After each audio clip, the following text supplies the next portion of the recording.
experts did it no problem because you're all DIY masters in your own universes. But this is what I want to know. Do you ever look at something and say, this is what I want to make, and then it turns into something drastically different? Leigh-Ann. Yeah, it's definitely happened, especially, I'm sure Colin and Justin can relate too, when we're working on client projects and rooms, you have this vision, but then in 3D, it can sometimes feel a little bit different. So once I had a situation where we hung drapes in a client home, and they were lovely drapes, but it just needed a little more like, something. you know, one of that.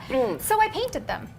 You painted the drapes? I stenciled the drapes. Wow. I stenciled a pattern on them, and they looked lovely, and the Did homeowners were very pleased. Like, with a roller? Well, we just called them custom hand-painted, right? It's all in how you spin it. Necessity's the mother of invention, isn't it? Yeah. So there's special paint you can use? Fabric paint, absolutely. Okay. Just lay those suckers out with a nice pattern stencil and roll your heart out. I would have never thought of that. There you go. Okay, very cool. How about you guys? You know what, Leigh-Ann? I see your drapes. I know, they're one-upping me. I raise you a sofa.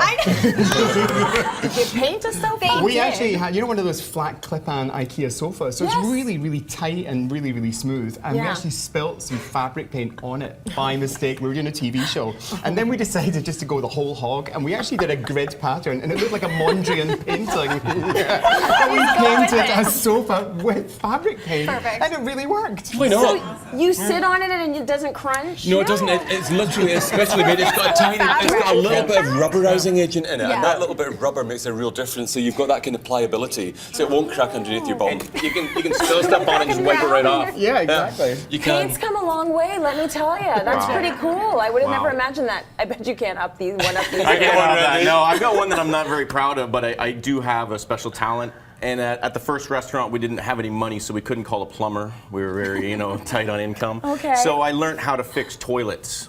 Because I was like, do it yourself, and you don't have to pay a guy 120 bucks. Yeah. And so the word got out now. I'm very talented at fixing toilets. I can't do anything else. So now all the restaurants call me.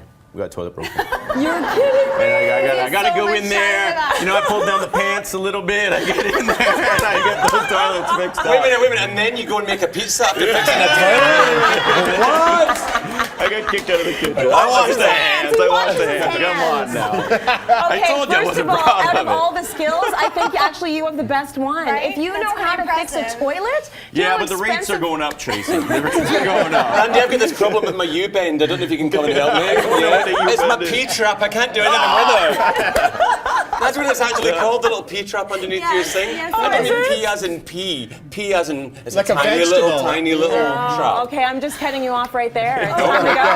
Tracy, truly good. Say they're multi-talented. Thank you so much for tuning in.